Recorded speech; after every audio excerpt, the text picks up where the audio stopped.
Hi, welcome to another episode of Hot Takes. Another one of the big banner promises and policies by the SNP that they said, this is something we're really proud of, is about to die on its backside.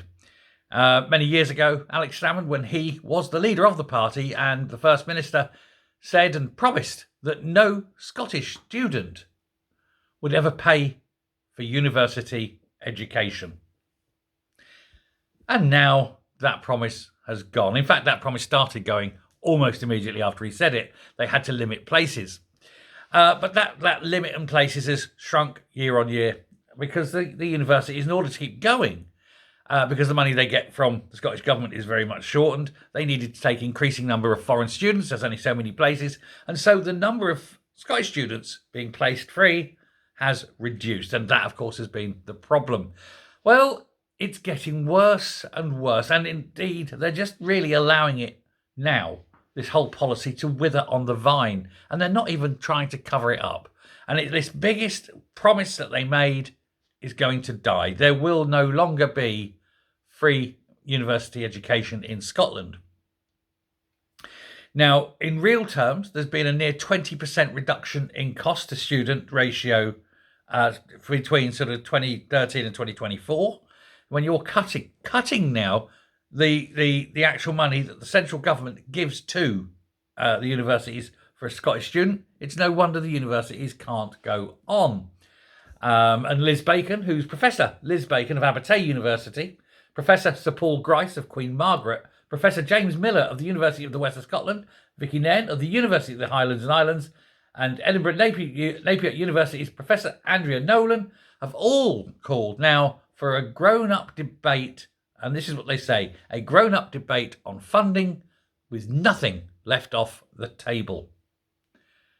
And that can mean only one thing.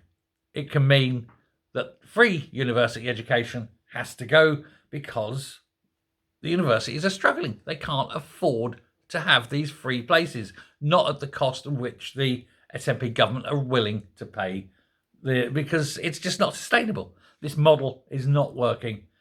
And they're only given this little set, fixed amount from the Holyrood budget. And this Holyrood budget is nowhere near enough. And so it will go.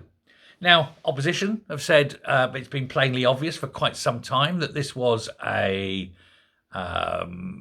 cosmetic thing to make the SNP look as though they're doing something good.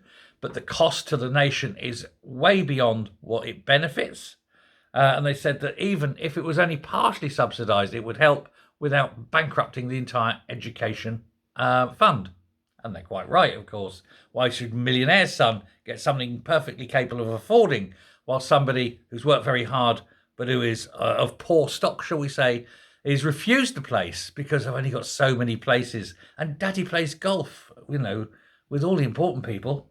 And that's exactly what's happening. Now, the SNP are saying they're refusing to budge on this because it would be embarrassing, I suppose.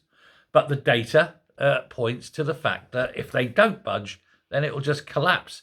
And there are already signs that some Scottish universities are, virtually bankrupt, literally, and they could go under.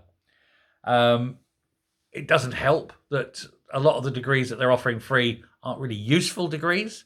Sure, if you want to offer free places, make it for things that are useful, sciences, maths, engineering, But do you really need someone getting a degree in pottery? Not really. Not to society. They might like it, but it doesn't really aid society very much. Anyway, that's there. Looks like yet another policy is about to die on its backside, the same as free prescriptions is going out too. Dearie me, what it is to make big, grandiose promises and then watch them all burn at your feet because you haven't got the cash. Thanks a lot. Bye.